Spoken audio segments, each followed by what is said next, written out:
La schizophrénie est une maladie psychique chronique invalidante et nombreux sont les films qui ont traité du sujet ou utilisé la schizophrénie comme un ressort scénaristique. Les symptômes positifs sont ceux qui sont le plus souvent représentés au cinéma, mais c'est aussi la façon dont ils sont filmés qui peut contribuer à caricaturer cette pathologie et à véhiculer des idées fausses. Aujourd'hui, donc, entre amour adolescent et cauchemar de fin du monde, on va aborder la schizophrénie sur un mode plutôt onirique, avec le film Denis Darko. Bonjour à tous, je m'appelle Sylvain, je suis psychiatre. Et bonjour à tous, je suis Laura et je suis psychologue. Bienvenue dans Ma séance de psy, le podcast qui vous parle de la psychiatrie au cinéma. Je suis le docteur McMurphy, RP McMurphy. John est atteint de schizophrénie. Mais ça va bien, tout va très bien, je suis pas fatigué, je suis en forme, c'est tout.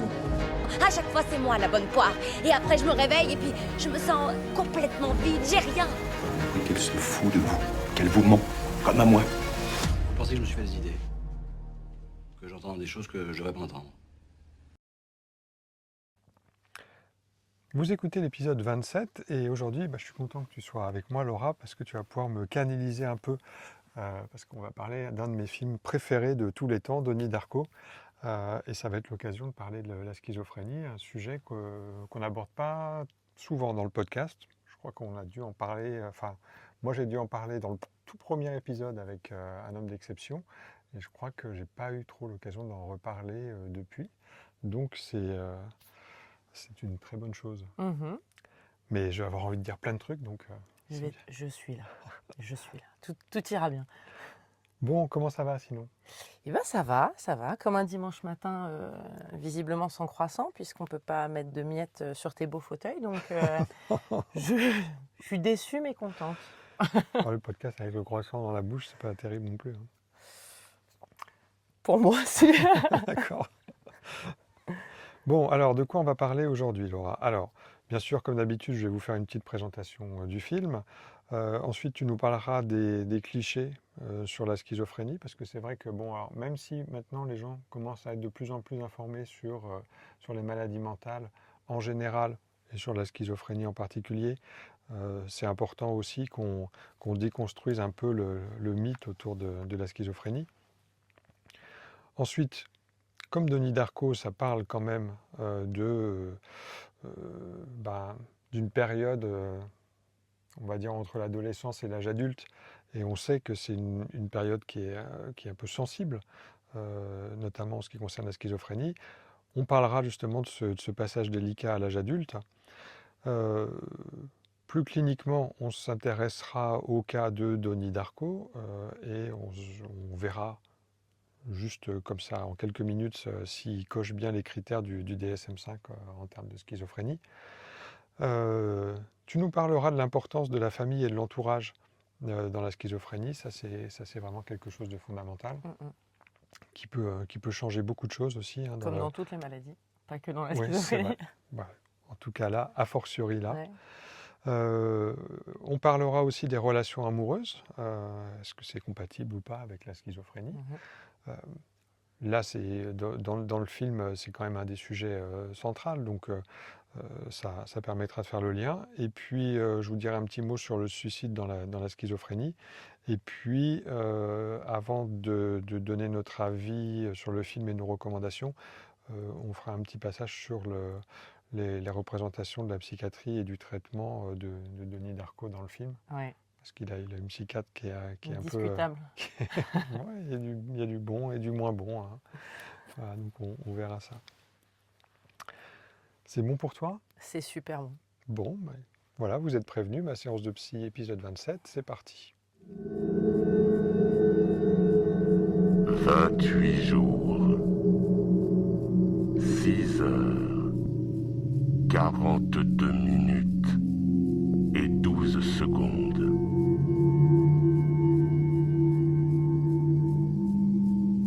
C'est là qu'aura lieu la fin du monde. Pourquoi?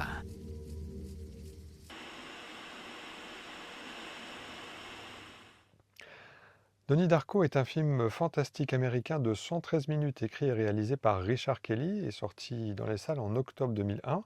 C'est le premier film de Richard Kelly. Il était tout jeune, il avait 25 ans quand il a fait ce film-là. Il n'en a pas fait beaucoup d'ailleurs, il a réalisé que 3 films dans sa carrière. Donnie Darko, Southland Tales, que j'ai pas vu, et The Box, que j'ai pas vu non plus. Merci. Non, mais je sais pas pourquoi, il a pas continué à faire du cinéma. D'accord. Alors que Donnie Darko, pour moi, c'est un vrai chef-d'œuvre. Mhm.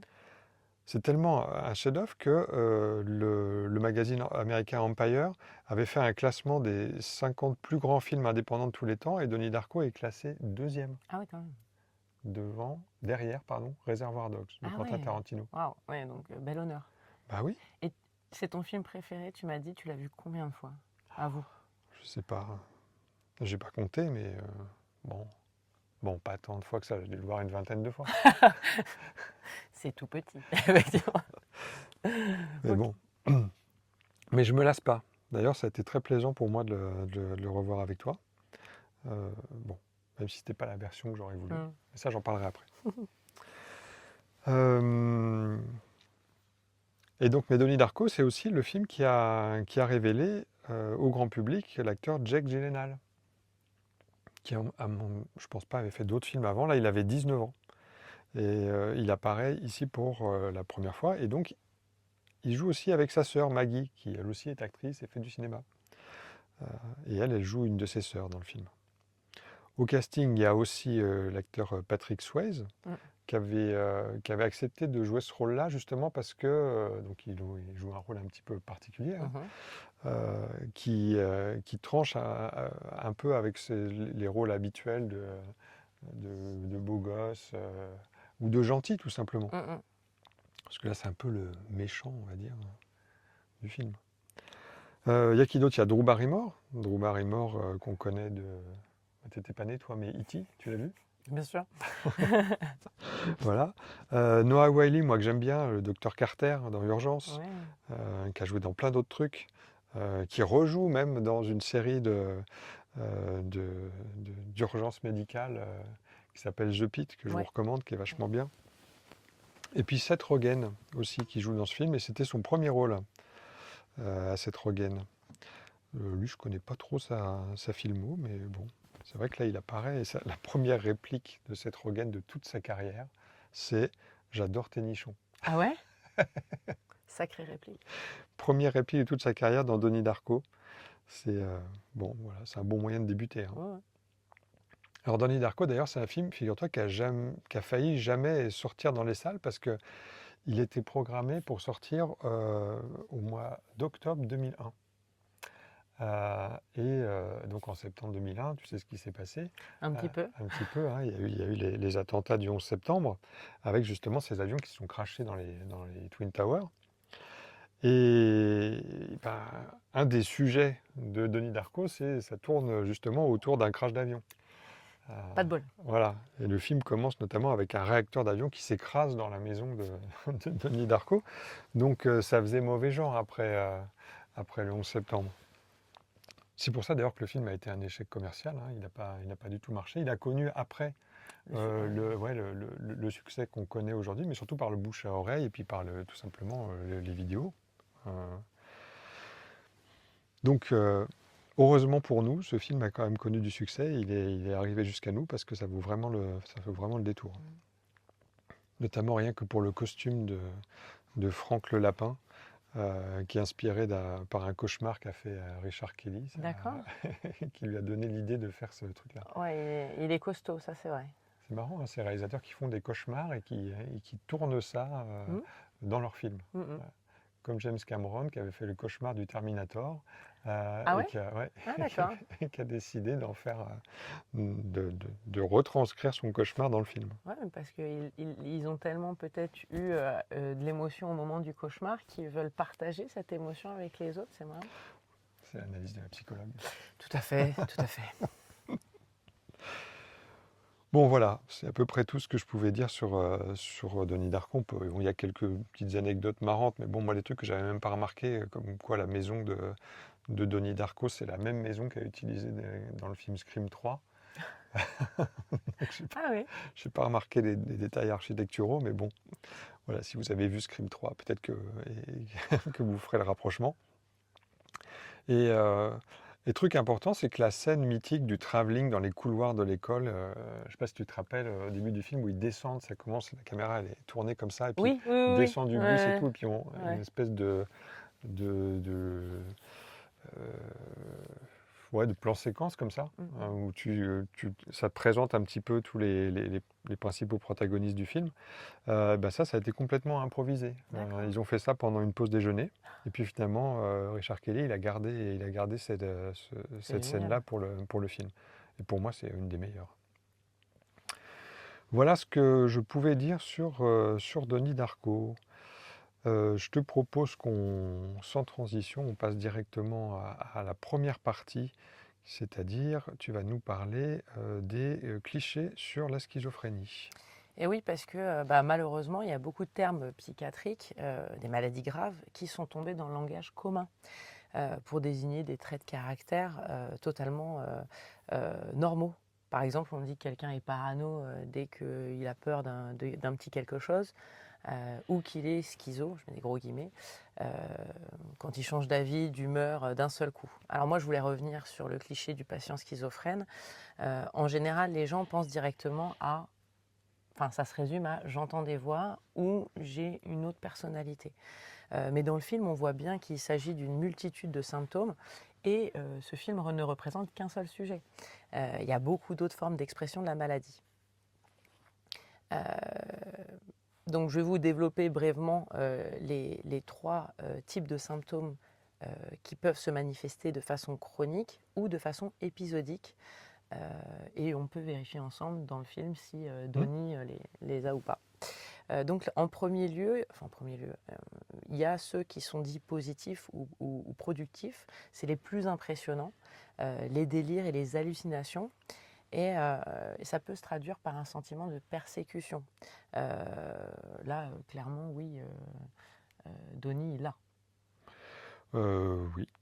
Il a De quelle l'impression. manière? Ah bah, de quelle manière? Alors déjà, il y a le lapin qui lui informe que c'est la fin du monde dans... c'est quoi ton t-shirt? 28 heures? 28 jours, 6 heures, 42 minutes et 12 secondes. Voilà. Je ne sais pas si vous avez remarqué, mais ceux qui écoutent ne voient pas, mais Sylvain a un très, très, très beau t-shirt avec Franck le lapin. Voilà. Donc oui, bon, il a déjà peur que ça soit la fin du monde et Franck lui montre des personnes qui lui veulent du mal, entre guillemets. C'est pour ça qu'à la fin, on peut dire les trucs du film sans spoiler. Voilà. Quand il met le feu au bureau de cet homme, voilà, c'est parce qu'il sentait vraiment une menace. Donc il y a vraiment un délire de persécution.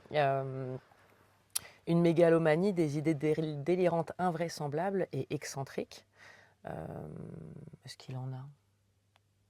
Des idées délirantes? Alors, invraisemblable et excentrique. Alors, le Alors, voyage dans le temps. bah là, c'est plus une thématique délirante, on va dire sur... Bah là, lui, le thème, c'est le voyage dans le temps, le... C'est pas rare, hein, ça, dans la schizophrénie, des patients qui délirent sur le cosmos, sur l'univers, sur Qui suis-je, les réalités parallèles. Je ne suis pas dans cette réalité-là, je suis dans une autre réalité, où les réalités se confondent. Donc ça, oui, ça, en soi, c'est assez classique. C'est vraiment le fondement de l'histoire. Hein. Ouais, bien sûr. Dans Donnie Darko, c'est... Il y a une réalité, une autre réalité, ces deux réalités s'entrechoquent et Denis est censé être le personnage qui sauve un peu les deux univers. Donc ça, oui, ça colle tout à fait avec une symptomatologie délirante qu'on peut retrouver dans la schizophrénie. Il peut y avoir des hallucinations sensorielles. Alors souvent on voit des choses et on entend des choses, mais il peut aussi y avoir, et ça moi je l'ai découvert par ce film, donc merci Sylvain, des hallucinations sensorielles tactiles et apparemment gustatives et olfactives, donc je sens et je goûte, mais dans le film à un moment donné il y a cette scène où en fait il touche un mur et ça, en plus le réal le fait super bien parce que ça résonne, qu'on a nous-mêmes l'impression de toucher le mur et ça je ne savais pas. Je ne savais pas qu'effectivement il pouvait même y avoir jusqu'à la sensation de toucher. Il y a des symptômes négatifs qui correspondent à un appauvrissement affectif et émotionnel. Donc là, c'est le patient qui se met en retrait et qui va s'isoler progressivement de son cercle familial, amical et social. Il va moins communiquer, il a moins d'intérêt et de volonté, ce qui peut effectivement être confondu avec de la dépression. Et enfin, il y a les symptômes dissociatifs qui correspondent à une désorganisation de la pensée, des paroles, des émotions et des comportements corporels. La cohérence et la logique du discours et des pensées sont totalement perturbées. Et le patient, il va être moins attentif. Il va présenter donc des difficultés à se concentrer, à mémoriser, à comprendre ou à se faire comprendre. Il peut aussi avoir des difficultés à programmer des tâches simples comme faire son travail ou des courses, ce qui peut être un vrai handicap pour le quotidien, quoi. Mais dans le film, on constate, j'ai l'impression, surtout des symptômes positifs. Moi, je me pose la question si ce n'était pas un choix du réal, parce que c'est plus impressionnant de voir un lapin de 3 mètres que Donnie Darko en boule dans son lit, qui s'isole ou qui a du mal à faire ses courses. Donc, je ne sais pas ce que tu en penses. Est-ce que... Alors oui, comme je disais en introduction, c'est plus facile de de faire passer le message d'une maladie mentale comme la schizophrénie, parce que les symptômes positifs, c'est ce qu'il y a de plus évident, c'est un peu ce qu'il y a de... c'est la partie émergée de l'iceberg, quoi, le truc qui se voit plus facilement et que les gens intègrent le plus facilement. Après, dans le film, et ça, c'est aussi ce qui fait le talent de Jake Gyllenhaal, je trouve, et c'est ça qui a plu au réalisateur, c'est qu'il est capable aussi de bien reproduire ces symptômes négatifs. Parce que si tu regardes bien, le personnage de Donnie Darko, c'est un personnage qui exprime assez peu de choses sur le plan émotionnel. Son visage, il est toujours un petit peu figé. C'est jamais aussi animé que sur le visage des autres. Oui, c'est vrai. Il y a quelques moments aussi où il a des espèces de ce qu'on appelle de rire immotivé, c'est-à-dire ça fait partie des symptômes dissociatifs, c'est-à-dire qu'il n'y a pas forcément de lien entre la raison pour laquelle il sourit et le contexte dans lequel il se trouve. Donc oui, c'est pas ce qui ressort le plus dans le film, mais bon, après, je ne suis pas sûr qu'il l'ait fait exprès, hein. Mais du coup, l'acteur, il le joue bien. Ce personnage, on a l'impression qu'il est un peu au ralenti tout le temps. Et même des fois, il a l'air triste, déprimé. Alors attention, hein, les symptômes négatifs, c'est pas de la dépression. Les gens, ils confondent régulièrement la dépression parce que les patients atteints de schizophrénie, parmi les symptômes négatifs, il y a cette absence de volonté, l'aboulie, comme on dit. C'est tu n'as pas c'est ça, la volonté de faire les choses. Donc les gens, peuvent rester allongés dans leur lit pendant des heures sans qu'il ne se passe rien. Ils sont enfermés dans leur chambre, ils ne sortent pas, ils ne voient personne. Ou alors voir les autres, c'est très compliqué. Voilà, donc tout ça, ça fait aussi partie de la pathologie. Et ce n'est pas forcément de la dépression, parce que des fois, les patients, ils ne se sentent pas forcément tristes. Ils ont du mal à ressentir aussi les émotions. Tu as un nouvel ami? Réel ou imaginaire? Imaginaire. Est-ce que tu as envie de parler de cet ami? Franck. Franck. Et qu'est-ce que Franck t'a dit? Il a dit qu'il fallait le suivre. Le suivre? Où? Dans l'avenir.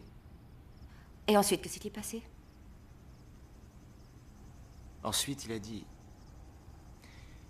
il a dit que la fin du monde allait arriver. Et tu penses que la fin du monde va arriver?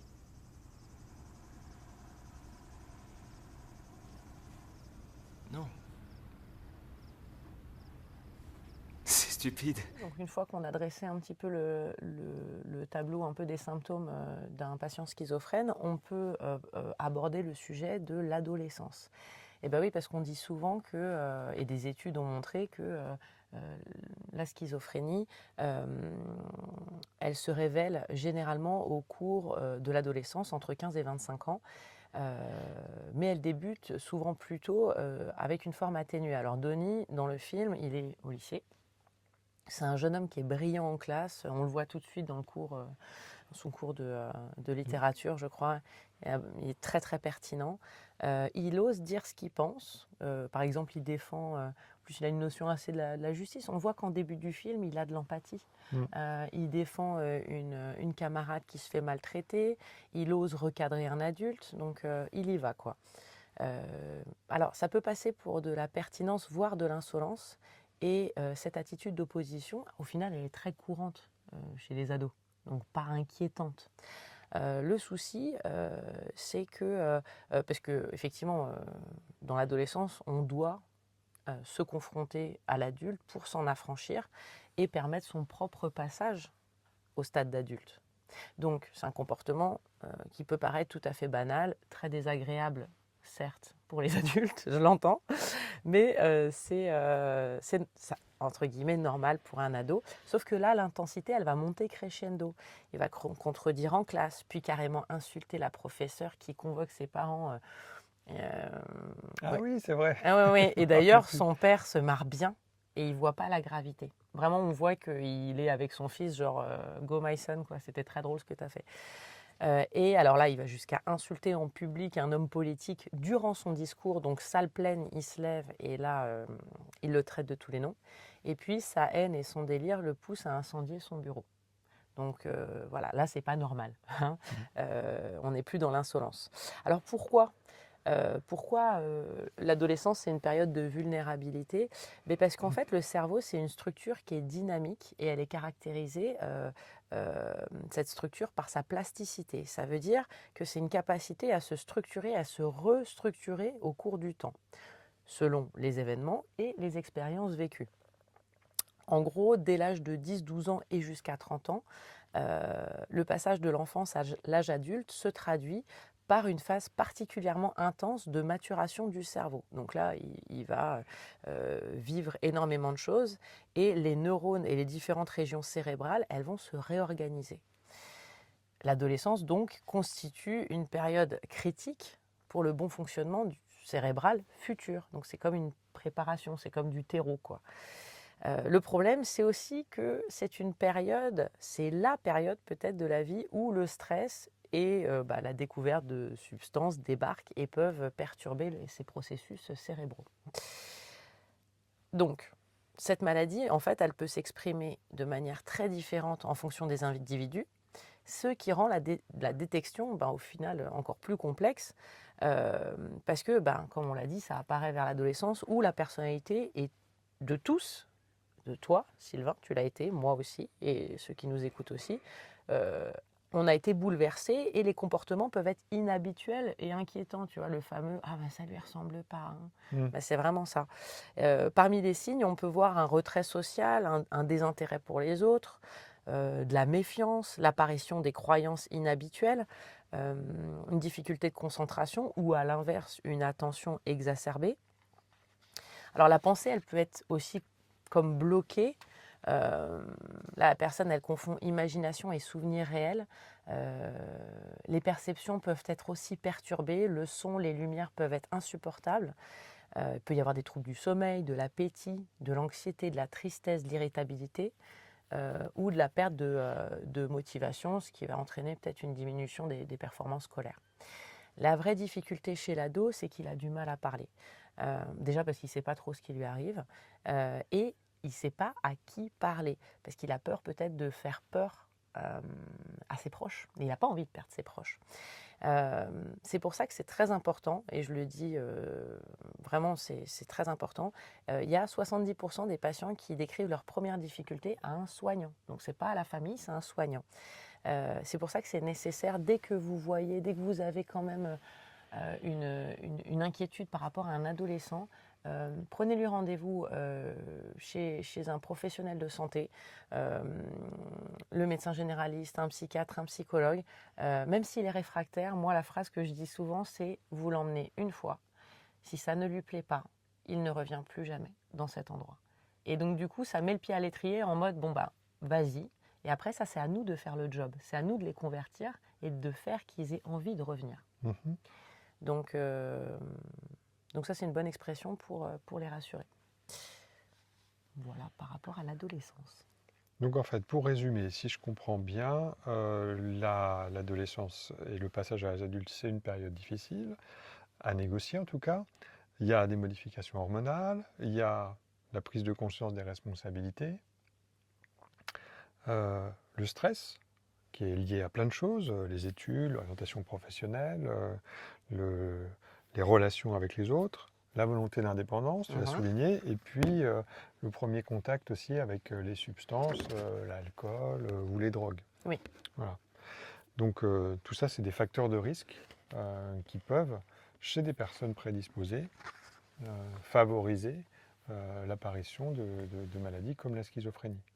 Parce que, voilà, comme n'importe quelle pathologie, la schizophrénie, c'est une maladie qui va se déclencher sur un terrain particulier, c'est-à-dire une prédisposition génétique à avoir la schizophrénie. On a tous, en fait, quand on naît, des prédispositions à faire telle ou telle maladie. Faire de l'hypertension, faire un cancer du poumon, mais ça ne veut pas dire qu'on va faire toutes ces maladies-là. C'est lorsque on va se retrouver dans un environnement particulier avec un facteur environnemental particulier que c'est la conjonction des deux qui va déclencher la pathologie. Prenons l'exemple du cannabis, il y a des gens qui fument du cannabis régulièrement, qui ont une dépendance au produit, et qui ne vont pas forcément développer de schizophrénie. Et par ailleurs, d'autres personnes moins chanceuses qui vont consommer une fois un pétard et ça va mettre le feu aux poudres et ça va déclencher des symptômes. C'est vrai. Après, le risque, il augmente avec les quantités consommées. Apparemment, le risque serait multiplié par 4 pour un consommateur régulier. Donc, il faut savoir effectivement qu'une consommation régulière peut être encore plus dangereuse, puisque le cerveau, il est vraiment en cours de développement et que c'est un facteur de risque important. Donc, les prédispositions génétiques, on en a parlé. Les antécédents familiaux de schizophrénie ou de troubles bipolaires, c'est aussi un facteur de risque de développer une schizophrénie. Ça va un petit peu avec les prédispositions génétiques. Les consommations précoces et régulières de cannabis, tu l'as dit. Alors après, il y a d'autres études qui montrent que une certaine complication obstétricale ou ou périnatale peuvent être un facteur de risque de schizophrénie. Les traumatismes crâniens aussi, ça je ne savais pas, je l'ai découvert en faisant la biblio. D'accord, ok. Et puis l'âge avancé du père au moment de la conception. Ah oui. Ok. Donc ça, j'ai découvert ça. Bon. Après, j'ai retrouvé une étude de 2022 qui était quand même assez bien faite et qui avait un pool de sujets étudiés assez important, qui montrait qu'il existait un lien entre les dysrégulations émotionnelles chez l'adolescent et les risques d'apparition de symptômes psychotiques plus tard. Alors les dysrégulations émotionnelles, c'est un peu vague, mais bon, voilà.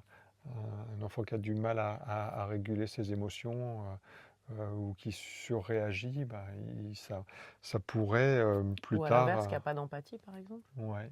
Ça pourrait déboucher plus tard, dans un contexte particulier, évidemment, au développement de symptômes de schizophrénie. Voilà. Et puis,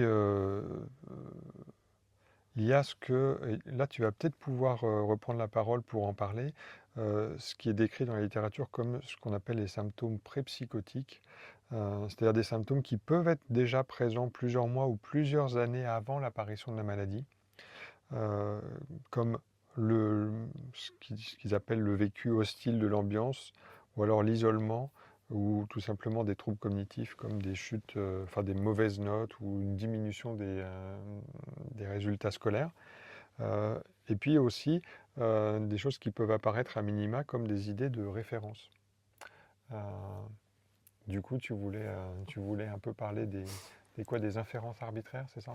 Oui, la capacité de faire des liens, parce que c'est dans le délire de persécution là, de Donnie, dans le film, on voit bien qu'en fait, tout sert à sa cause. C'est-à-dire qu'il est persuadé que c'est la fin du monde et que sa voisine, elle a la solution pour voyager dans le temps Et donc du coup, en fait, tout ce qu'il voit dans son entourage, il va s'en servir pour alimenter son délire. Et les inférences, enfin les liens, on en fait tous. Et d'ailleurs, c'est même une capacité formidable intellectuelle qui va nous permettre la compréhension et surtout la lecture. On voit des sens cachés et on comprend. Sauf que là, c'est mis au service de quelque chose qui est menaçant, qui est irréel et qui est dangereux. Et c'est rigolo parce que en écrivant ça, je me rappelais que, et ça nous est tous arrivé déjà, j'imagine, moi quand j'étais plus jeune, à 15 ans, j'étais amoureuse et la maman de mon amoureux avait une Twingo rouge. Et donc j'en voyais partout. Partout. Je voyais que des... Alors déjà parce que c'est la voiture la plus vendue en France certainement, mais aussi parce que j'étais dans une hyper vigilance. J'avais envie de voir cette Twingo rouge en fait, ce qui était peut-être dedans. Et donc du coup, tu vois, il y a des choses où quand tu commences à être un peu vigilant, t'as pas à être atteint de schizophrénie pour ça, on le fait tous. Tu vois plein de trucs tout le temps, toute la journée. Et là, Donnie, effectivement, il voit des signes partout. Et par contre, si tu viens lui dire que ça n'a pas de rapport, en fonction de l'état émotionnel du patient et de l'intensité de son délire, si tu viens en opposition, je pense que tu deviens une menace et un ennemi pour cette personne-là. Et là, c'est dangereux. Après, moi je me rends compte avec mes ados, quand tu es adulte et que tu as le recul et que tu as l'expérience de la vie, tu te dis que des fois, ils prennent pour réel des choses qui ne le sont pas vraiment parce qu'ils n'ont pas le recul suffisant et ils n'ont pas assez d'expérience de la vie aussi pour pouvoir différencier ce qui est vrai et ce qui n'est pas vrai. Moi, je pense à TikTok, pour qui ça peut être vraiment la vérité, quoi. Ouais. Oui. Enfin, ou les réseaux sociaux d'une manière générale. Ouais. Ou la pornographie. Oui. Les ados peuvent se dire c'est comme ça qu'on fait l'amour. Et non. S'il vous plaît, non. Ben ça a toujours été plus ou moins comme ça. Ouais. Mais bon, ça c'est un autre sujet. Mm. Mais tout ça pour dire que je sais plus ce que je voulais dire, mais les réseaux sociaux, et a fortiori encore plus maintenant avec les IA génératives, les fake news et tout ça, c'est compliqué des fois de faire la différence entre la réalité et ce qui est construit, ou tout simplement ce qui est faux. Hein. Quoique, j'ai lu aussi des articles qui ont tendance à prouver que les gens de la génération de nos enfants, enfin, peut-être plus des tiens que les miens, quoique les miens si quand même, ils ont plus de faculté à discerner le vrai du faux dans ce qu'ils voient sur les écrans que des gens de notre âge, qui n'avons pas été élevés avec des tablettes, avec des réseaux sociaux, avec tout ça. Oui, et puis plus tu as d'infos, plus tu as d'avis, plus tu peux comparer. Je vois aussi à mon époque, parce que je ne sais pas non plus, voilà, on regardait les infos, tu regardais une chaîne et tu avais une couleur en fait. Et donc tu gobais, tu croyais, enfin voilà, ce qu'on te donnait. Et là, il y a tellement de sources d'informations que peut-être effectivement, cette génération peut plus se faire un avis en fait. Mais et puis comme ils ont grandi avec ça, ils repèrent aussi les trucs. Ce que nous, on n'a peut-être pas. Nous, vu qu'on est des vieux boomers. Toi, pas moi. Oui, surtout moi. T'as entendu parler de Grand-mère la mort? Qui?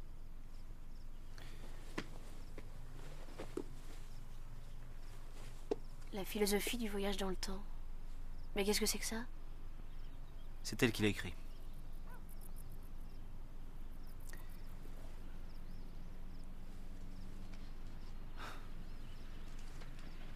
Je vois des tas de trucs. Des trucs vraiment bizarres. Puis il y a des chapitres dans ce livre qui décrivent des trucs que je vois, et ça, c'est sûrement pas une coïncidence. Bon, je vais vous parler rapidement des critères des DSM-5 de la schizophrénie. Alors bon, c'est un petit peu fastidieux, surtout qu'on l'a un petit peu déjà fait quand tu parlais des symptômes de Donnie Darko. Bon voilà, ce qu'il faut savoir globalement, sans trop rentrer dans les détails, c'est que dans le DSM-5, le premier critère, c'est sans doute presque le plus important, c'est que pour parler de schizophrénie, il faut avoir au moins, et donc là je vais vous faire un peu l'inventaire, mais bon, 2 ou plus des symptômes suivants qui sont présents pendant une partie significative du temps sur une période d'1 mois. Et donc la liste, c'est soit des idées délirantes, soit des hallucinations, soit un discours désorganisé, c'est-à-dire des coq à l'âne ou des incohérences dans le discours. J'en suis au 4, comportement grossièrement désorganisé ou catatonique. Catatonique, ça veut dire vraiment complètement paralysé, immobile. Et ou des symptômes, ce qu'on appelle des symptômes négatifs. Donc, on en parlait tout à l'heure, c'est tout ce qui a en moins par rapport à un comportement ou une façon de penser ou d'exprimer des émotions normales. Notamment la fameuse réduction de l'expression émotionnelle qu'on voit bien sur le visage de Denis Darko dans le film, ou cette fameuse aboulie, cette perte de volonté. Bon, donc ça, Denis Darko, il a les idées délirantes. La plupart du temps, oui. On imagine que quand même ça dure depuis plus d'1 mois, parce que dans le film, il est suivi par une psychiatre qui voit régulièrement. Donc on se doute bien que ça n'a pas démarré la veille. D'autant plus qu'il prend un traitement médicamenteux. Donc ça a été mis en place déjà en amont. Les hallucinations, pardon, oui, il en a. C'est Franck le lapin, c'est les hallucinations sensorielles aussi. Là, une espèce de tunnel là, oui. Flou, qui t'emmène d'un endroit à un autre. Voilà. Bon, ça, au cinéma, ça je l'ai déjà dit 1000 fois, c'est beaucoup plus simple de représenter les hallucinations en montrant des images. Donc ça se traduit par ce qu'on pourrait penser être des hallucinations visuelles. Mais en réalité, c'est une façon un peu métaphorique d'expliquer que, par exemple, le personnage de Franck le lapin, ça peut être des hallucinations intrapsychiques, c'est-à-dire des pensées supplémentaires qui viennent se rajouter à sa pensée, qui l'influencent, sans forcément qu'il voit un grand lapin. Là, pour le film, ça parle plus. Mais bon, voilà, souvent, c'est pas comme ça. Les hallucinations visuelles dans la schizophrénie, c'est très rare. Donc, des distorsions de perception visuelle, oui. Genre, par exemple, tu vois un visage qui apparaît sur un mur ou dans un arbre ou je sais pas quoi. Mais voir apparaître un personnage comme ça qui te parle et qui interagit avec toi, ça, c'est rare. Okay. Bon, parmi les autres critères du DSM, il faut qu'il y ait pendant une partie significative du temps depuis la survenue du trouble, un ou plusieurs domaines majeurs du fonctionnement tels que le travail, les relations interpersonnelles ou les soins personnels qui sont nettement inférieurs au niveau atteint avant la survenue de la perturbation. Donc, ça peut être une altération des relations avec les autres, des problèmes scolaires, ou un changement dans les activités, la façon d'être qui fonctionnait bien avant et puis qui se met à plus fonctionner. Ce qui est important, c'est que ces signes doivent être donc permanents pendant au moins 6 mois. Et que cette période de 6 mois doit comprendre au moins 1 mois de symptômes qui correspondent à ceux des critères A que je vous ai dit tout à l'heure. Idées délirantes, hallucinations, discours désorganisé, comportement désorganisé, symptômes négatifs. Et que ça peut comprendre aussi la période des symptômes prodromiques, c'est-à-dire ceux qui arrivent avant la maladie, ou des symptômes résiduels, ceux qui restent une fois que la maladie est traitée, mais que tous les symptômes ne sont pas complètement soignés. Voilà. Pour le reste, le DSM précise qu'il faut éliminer d'autres diagnostics, notamment le trouble du spectre autistique, que évidemment on ne doit pas attribuer ces symptômes uniquement à la prise de toxiques, parce que effectivement tu peux présenter des épisodes délirants, des troubles du comportement quand tu es sous toxique, quel que soit le toxique. Ça ne veut pas forcément dire que tu as une schizophrénie. Ouais. Voilà. Voilà, en gros, juste pour dire que finalement, sur ces critères du DSM-5, je ne sais pas si c'est vraiment voulu, mais le personnage de Denis Darko, il coche quand même pas mal de critères qui suffisent pour poser le diagnostic, en tout cas dans son cas. Voilà ce qu'on peut dire, sachant que, sans trop reprendre ce que toi t'avais déjà dit tout à l'heure. Chaque créature vivante suit un chemin préétabli. Alors, si on pouvait voir son chemin, son canal, eh bien, ça voudrait dire qu'on pourrait voir l'avenir, d'accord? Ce serait une forme de voyage dans le temps. Oui, mais tu te contredis toi-même, Denis. Si on était capable de voir nos destinées se manifester virtuellement, ça impliquerait qu'on aurait le choix de trahir ces destinées qui nous sont imposées. Et le simple fait que ce choix existe mettrait fin à toute forme de destinée préétablie. Pas si on voyage dans le canal de Dieu.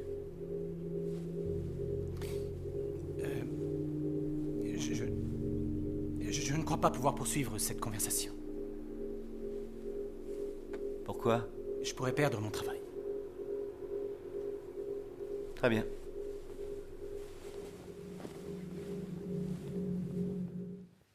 Maintenant, tu vas nous parler justement de l'entourage, Ouais, qui est très, des amis, des ouais. amours.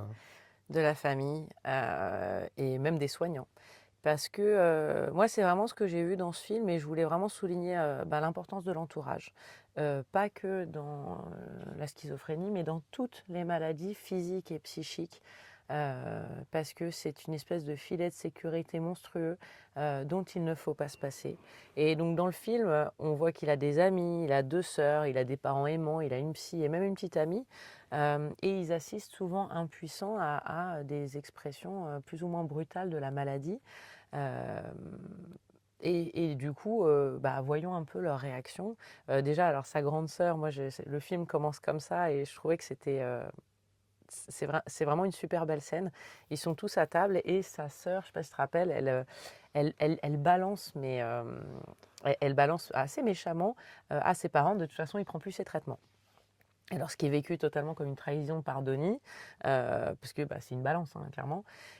Mais au final, c'est un signe d'amour énorme parce qu'elle est en train quand même de sacrifier sa bonne relation avec son frère, ce lien de confiance, pour le protéger. Donc ça, c'est quand même vachement beau quand on y réfléchit. Et effectivement, lorsqu'on essaye de protéger quelqu'un qu'on aime, parfois ça passe par les embrouilles. Parce que la personne, déjà, quand on est impuissant, ça, il faut le savoir, quand on est impuissant face à une situation, la colère et la violence arrivent. Parce que l'impuissance, personne n'aime ça. Il y a sa petite sœur, elle a 8 ans, un truc comme ça. Et là, elle représente cette naïveté face à la maladie. Elle aime son frère, mais elle ne comprend pas.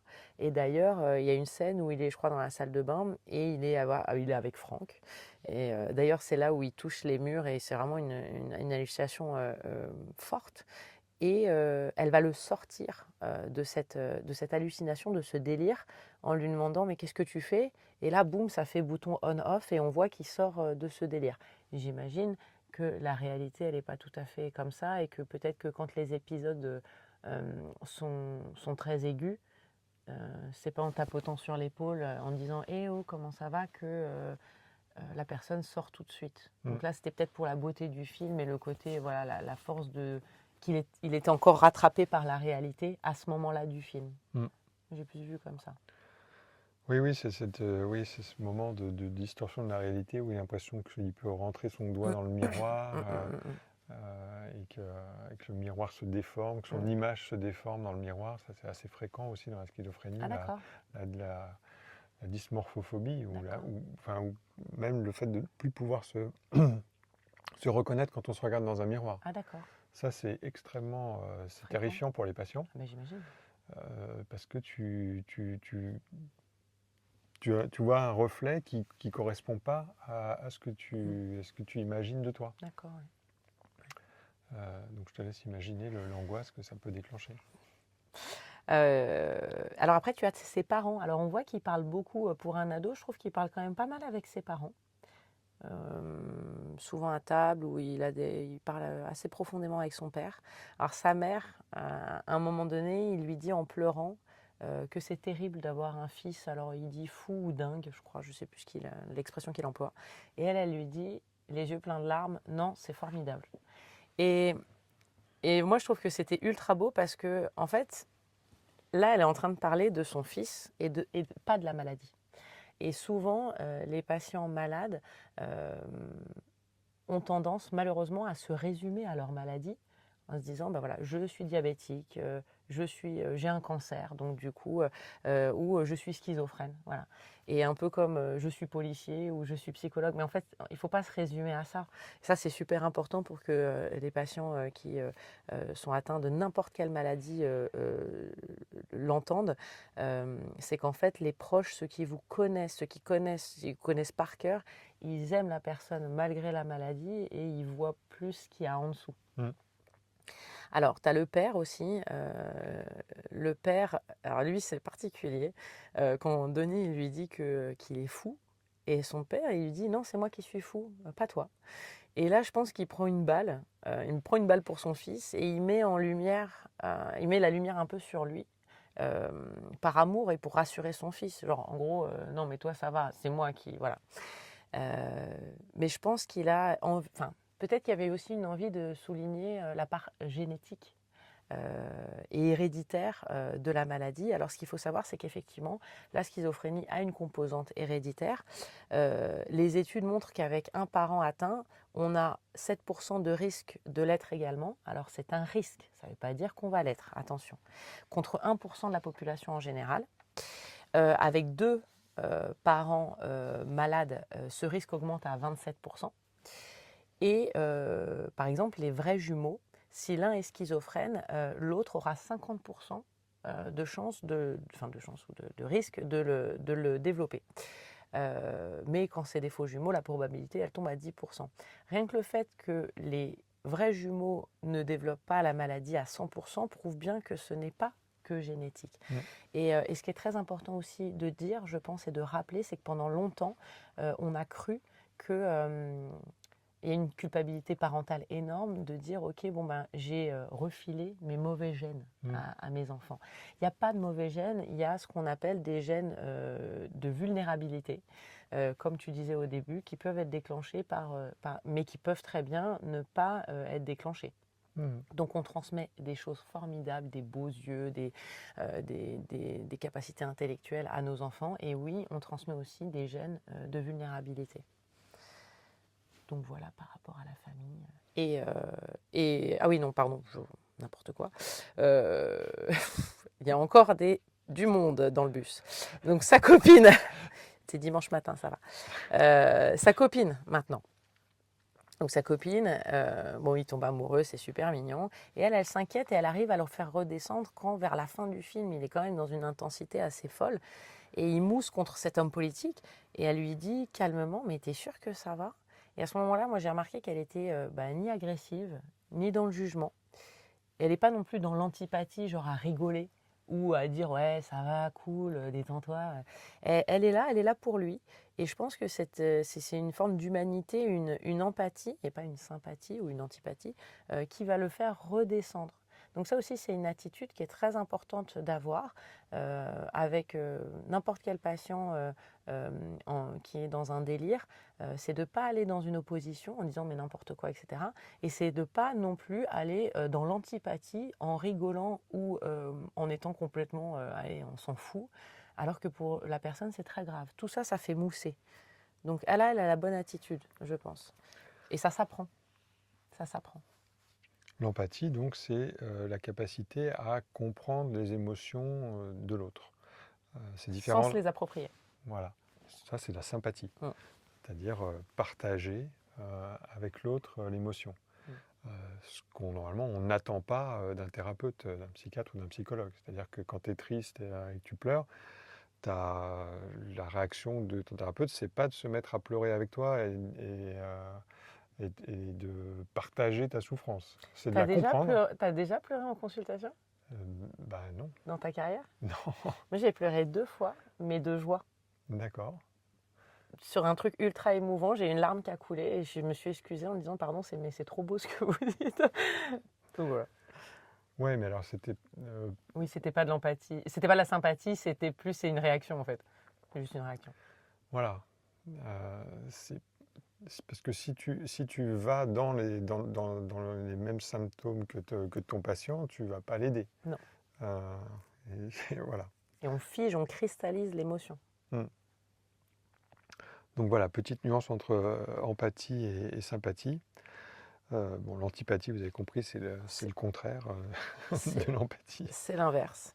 Et ça nous arrive tous d'être antipathiques parfois. Et alors du coup, la psy. Alors sa psy elle est discutable. Mais malgré ses comportements étranges, voire limites, à un moment donné, elle le prend quand même dans ses bras. Ce qui ne se fait pas, je le rappelle. Parce que quand même. Elle tient au courant ses parents, elle semble être là pour lui. Il lui fait confiance et ce lien, cette alliance, en fait, elle est primordiale pour les patients parce qu'ils ne peuvent pas tout partager avec leurs proches parce qu'on a peur de blesser ou surtout de faire peur. Et souvent, les proches, ils ne sont pas équipés. Ils ne sont pas équipés pour ça. La psy, ouais, tu veux qu'on en parle maintenant de la Oh psy, bah allons-y gaiement, oui. Vas-y. Comme ça sera fait. Je dirais qu'il y a sur l'image qu'elle représente de la psychiatrie, il y a des points positifs et des points négatifs. Les points positifs, c'est qu'elle fait la plupart du temps, on va dire, preuve d'empathie. Ça a l'air d'être quelqu'un qui voit régulièrement, donc il y a une certaine régularité dans son suivi, donc ça c'est plutôt pas mal. C'est pas juste des choses épisodiques. À un moment donné, elle a prescrit un traitement médicamenteux. Donc ça c'est a priori quelque chose qui se fait dans un suivi psychiatrique et qui est cohérent avec le personnage. Même si, et là point négatif, à la fin elle balance que en fait non, elle lui donnait un placebo, donc ça on fait jamais ça, on ne prescrit pas de placebo aux patients, sauf lorsqu'on fait des études où les gens sont informés, vous allez participer à une étude, on va tester tel médicament, mais vous allez être dans un groupe où on va vous donner un placebo où il n'y aura pas de principe actif, et où vous serez peut-être dans un groupe où on vous donnera le principe actif et les personnes ne savent pas.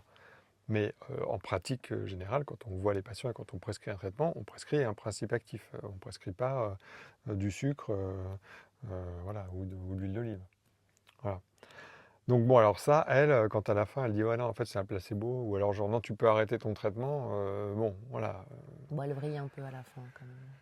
Voilà, ça, c'est bon, en général, on ne fait pas ça, un patient pour qui on a des certitudes sur le diagnostic de schizophrénie, on sait que le traitement médicamenteux, c'est une part importante, c'est pas tout, mais c'est quand même une part importante du traitement. On ne dit pas aux patients qu'il ne faut pas prendre leurs médicaments. Sinon, ça, c'est la rechute et c'est très mauvais pronostic pour la suite. Parmi les autres points négatifs, c'est le câlin. Bon, c'est vrai que ça, on évite quand même de faire des câlins aux patients. Oui, alors, petite parenthèse, elle l'a rassuré parce qu'il a fait une régression, je crois qu'il avait, on voit, il a genre 5 ans. Il fait une régression et en fait, il fait vraiment petit bonhomme qui a peur. Donc, je pense qu'à ce moment-là, elle ne fait pas un câlin à Donnie qui a 17 ans, mais elle fait un câlin au petit garçon. Et alors oui, on ne fait pas de câlin à ces patients. En revanche, on peut montrer quand même de la... j'imagine peut-être... Alors moi, je ne fais pas les enfants. Je ne suis pas les enfants, pas les tout petits. Et je pense que lorsqu'il y a effectivement peut-être un gros chagrin ou une grosse peur, on peut faire quelque chose on peut mettre une main sur l'épaule, on peut être humain en fait. Mais là, on ne parle pas de ça. Là, elle lui fait un câlin appuyé en fait. Elle lui fait un vrai câlin. Surtout que ça peut être quand même compliqué, parce que des patients atteints de schizophrénie, parfois ils peuvent avoir des difficultés eux-mêmes à percevoir leur corps. Exactement, ils peuvent même mal supporter qu'il y ait un contact physique direct qui peut être très intrusif par rapport à leur intégrité corporelle. Donc ça, c'est vraiment des choses qu'on évite de faire, en particulier vraiment dans ces cas-là. Et puis dernière chose, bah, on va en parler maintenant, hein, du coup, c'est la séance d'hypnose. Alors est-ce que l'hypnothérapie dans la schizophrénie, c'est un bon plan ou pas? Eh ben non, pas du tout, pas du tout, du tout. Euh, Alors déjà, je pensais que c'était important de rappeler ce qu'est l'hypnose et les différents types d'hypnose qu'il existe. Donc on va balayer ça assez rapidement, mais pour bien comprendre. Donc déjà, tu as l'hypnose dite classique. Alors ça date de 1841 et elle fonctionne avec des suggestions autoritaires et directes.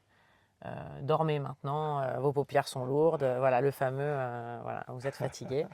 Et son utilité, elle est reconnue pour une multitude de problèmes comportementaux comme des phobies ou pour modifier un ressenti corporel.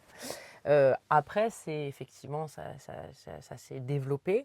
Au milieu du XXe siècle, il y a eu l'arrivée de l'hypnose ericksonienne, donc par le psychiatre et psychologue américain Milton Erickson. Donc cette hypnose, elle comprend l'hypnose classique, mais elle fonctionne pas de façon linéaire. Elle va utiliser plusieurs techniques de communication pour provoquer un dialogue entre le conscient et l'inconscient. Il va y avoir des métaphores, du recadrage, l'activation des rêves par exemple, des suggestions indirectes ou encore une altération sensorielle. C'est-à-dire, enfin, on va essayer de passer par d'autres chemins et, par exemple, je dis n'importe quoi, si au lieu de dire vous êtes dormez et vos paupières sont lourdes, on peut faire imaginer la personne avoir des poids sur ses mains et sur son corps et s'enfoncer tout doucement pour avoir ce relâchement et pour s'endormir. Voilà.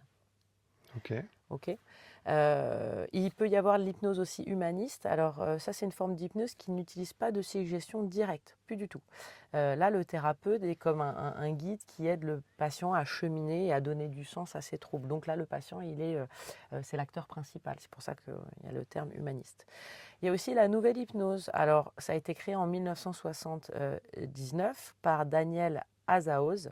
Et c'est une forme d'hypnose qui utilise, alors là c'est un espèce de pot pourri, un mash-up de toutes les techniques et dont de la PNL, donc la programmation neurolinguistique.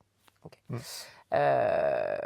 Et puis il y a forcément l'hypnose de spectacle ou dit de rue. Hein, on voit les grands shows à la Mesmer. Aucun but thérapeutique, mais c'est juste récréatif, quoi. Et ça marche, ça plaît, c'est du divertissement. Donc dans tous les cas, l'hypnose, elle repose sur l'induction d'un état modifié de la conscience. C'est situé entre la veille et le sommeil. Donc on ne dort pas totalement. Hein. Et cet état permet d'accéder à des ressources inconscientes et de favoriser la prise de recul et la transformation dite intérieure. Mais ça nécessite un ancrage psychique stable. Ce qui n'est pas toujours le cas chez certaines personnes atteintes de pathologies psychiatriques graves. Et en particulier chez le patient atteint de schizophrénie, chez qui les troubles impliquent déjà une distorsion de la réalité. Et l'hypnose pourrait aggraver ces symptômes en renforçant la confusion entre le réel et l'imaginaire. Alors comment ? En fait, parce que l'hypnose, elle utilise des mécanismes comme l'imagination, la visualisation, la régression ou la dissociation contrôlée. Et ces techniques, bien que bénéfiques dans la plupart des accompagnements, elles peuvent être mal interprétées ou mal vécues. D'ailleurs, on le voit, hein, Donnie le vit super mal, dont les personnes, dont la structure psychique, elle est déjà fragilisée. Ça pourrait aggraver les symptômes, provoquer un épisode aigu, ou créer de la confusion mentale. Aussi, il y a aussi une autre partie de l'hypnose qui peut être dangereuse dans ce cas-là. C'est les patients sont souvent sous un traitement médicamenteux et une mauvaise interprétation de cette démarche. Par exemple, j'arrête de fumer, je fais de l'hypnose, ok, ça me permet d'arrêter de fumer, j'enlève mes patchs parce que ça a marché. Et là, ça pourrait entraîner une interruption du suivi médical en disant c'est bon, je fais de l'hypnose, voilà. Et ça pourrait engendrer des rechutes et des épisodes difficiles après. Donc c'est indispensable d'adapter les approches aux patients et de travailler en lien avec des professionnels de la santé mentale.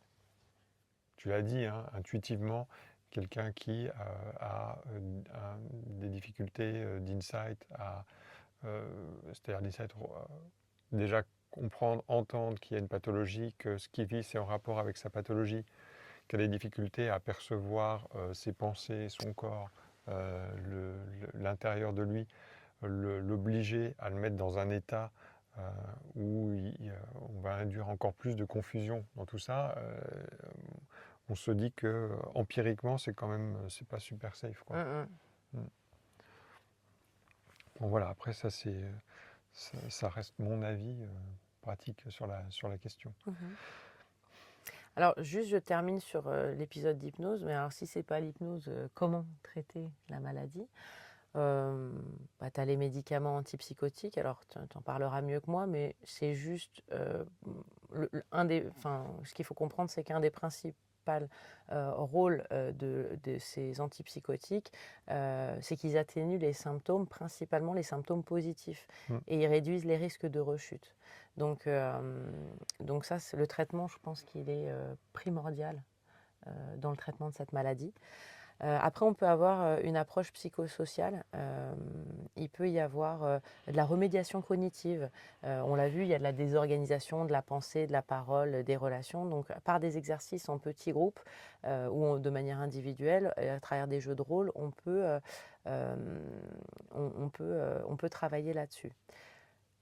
Il y a la thérapie cognitivo-comportementale. Ça peut permettre aux patients de mieux gérer ses émotions, sa vie sociale et son quotidien en général. Donc ça, c'est une troisième chose. Quatrième, tu as l'éducation thérapeutique du patient. Alors ça permet, c'est assez nouveau, c'est des ateliers qui permettent de rendre expert le patient de sa propre maladie. Et ça, c'est vachement bien parce qu'en donnant du savoir, tu as du pouvoir. Il y a le soutien et l'éducation de l'entourage. Alors ça, c'est essentiel pour assurer un bon engagement du patient. Et puis une qualité de vie. Vous avez sur le site de l'INSERM des protocoles pour la famille, que ce soit une formation en individuel avec les bons mots, les bonnes attitudes, parce que ça s'apprend, tout ça, c'est pas inné. Face à une maladie, tout le monde est un peu newbie. Et donc ça, vous pouvez aller voir. Et puis il y a des groupes de parole. C'est important que le soutenant soit lui-même soutenu. Ça se dit ? Ok. En tout cas, c'est tout à fait vrai ce que tu as dit, et moi je rebondis sur tout le discours que tu as pu faire sur cet ensemble de traitements qu'on peut proposer dans la schizophrénie. Alors évidemment, le premier, ce sont les traitements médicamenteux qui ont pour fonction d'atténuer des symptômes. Alors c'est vrai qu'aujourd'hui, les traitements qu'on utilise, c'est des neuroleptiques ou ce qu'on appelle des antipsychotiques pour les molécules plus récentes, qui elles vont avoir surtout un effet sur les symptômes positifs, les hallucinations, le délire. On peut attendre que la médication puisse réduire, voire faire disparaître en partie les symptômes. Sachant que ce ne sont pas des traitements médicamenteux curatifs, c'est-à-dire que vous ne faites pas une cure pendant 6 mois et la schizophrénie est guérie, vous n'avez plus de symptômes de votre vie.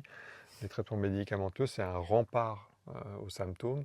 Ça permet aux patients de retrouver leur autonomie par rapport à la maladie, de ne plus être gêné par les symptômes, mais si le traitement il est arrêté, la maladie elle regagne à nouveau du terrain, voire parfois elle se développe encore plus, et donc c'est des rechutes. Et ça, on sait que plus il y a de rechutes symptomatiques, plus la maladie elle avance, plus elle est difficile à soigner. Les études montrent qu'il y a une période critique qui est la période des 5 premières années d'évolution de la maladie. Plus on agit tôt, meilleur est le pronostic. Plus on laisse la maladie se développer pendant des mois ou des années, plus il y a de risques qu'elle devienne invalidante plus tard. Mais donc, le traitement médicamenteux, c'est juste la première étape. C'est ça qui permet de donner accès à tout. Une fois que les symptômes ils sont contrôlés, eh ben, on peut avoir accès à tout cet aspect psychosocial. Mm. L'accompagnement, la psychoéducation, l'empowerment, à développer des stratégies pour surmonter les symptômes, pour pouvoir se rétablir, c'est le terme qu'on utilise, c'est-à-dire reprendre sa place dans la société, la place dont nous a écarté la maladie. Donc, je sais pas moi, travailler, à fonder une famille, enfin, on peut vivre tout à fait normalement en souffrant de schizophrénie si la maladie elle a été prise en charge à temps, qu'on est bien accompagné, qu'on prend bien son traitement médicamenteux. Ben voilà, moi je suis en consultation des patients qui ont une schizophrénie, ben voilà, qui vivent avec depuis de nombreuses années. J'en avais parlé, je crois que je l'avais recommandé dans le tout premier épisode du podcast. Florent Babillotte, qui est un patient, enfin qui est quelqu'un qui souffre qui a atteint de schizophrénie et qui s'est reconverti comme coach en schizophrénie, qui fait des vidéos YouTube, qui fait plein d'interventions pour parler de la maladie, qui explique son parcours, qui a écrit des bouquins sur le sujet et qui t'explique que bah voilà, vivre avec la schizophrénie, c'est pas de tout repos, mais c'est pas impossible non plus. Donc c'est vrai qu'au départ, bah ouais, il y a des rechutes, le traitement c'est pas facile d'accepter le traitement, on l'arrête, on rechute, il y a des séjours à l'hôpital, et puis à un moment donné, bah voilà, tu t'accroches et tu reprends le contrôle de ta vie, tu reprends le dessus sur la maladie et tu construis des choses. Donc lui, il est la preuve vivante que voilà, c'est possible de vivre avec une maladie psychique chronique comme la schizophrénie et que voilà, il ne faut pas se décourager, quoi. Il ne faut pas non plus, parce que ça peut faire peur, le mot schizophrénie. D'où l'intérêt de la psychoéducation. Informer le patient, informer son entourage. Tu le disais très bien. Il y a des programmes exprès pour ça qui existent, comme Pro-Famille par exemple, où les familles peuvent participer, où les patients peuvent participer. Plus on est informé sur la maladie, plus on sait reconnaître les symptômes, plus on peut agir rapidement, et meilleure est la prévention des rechutes, puis le soin en général. Voilà, je me suis un peu, je me suis un peu étalé. C'est très bien. Bon, tu veux aller avec moi? Et où est-ce que tu veux aller? Non, je veux dire, aller avec moi dans le sens de... Enfin, c'est comme ça qu'on dit ici. Sortir avec moi. D'accord. Mais où est-ce que tu vas? Je rentre chez moi.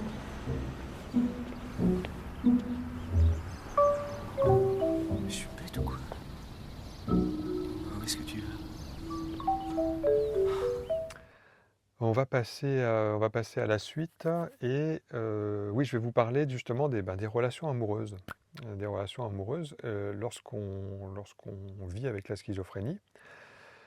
Alors c'est bien mis en scène dans le film puisque Denis Darko, lui, il est amoureux de Gretchen, sa camarade de lycée. Il y a une espèce de coup de foudre comme ça là, quand elle rentre dans la classe au début et c'est de là qu'il va se lier quelque chose entre eux.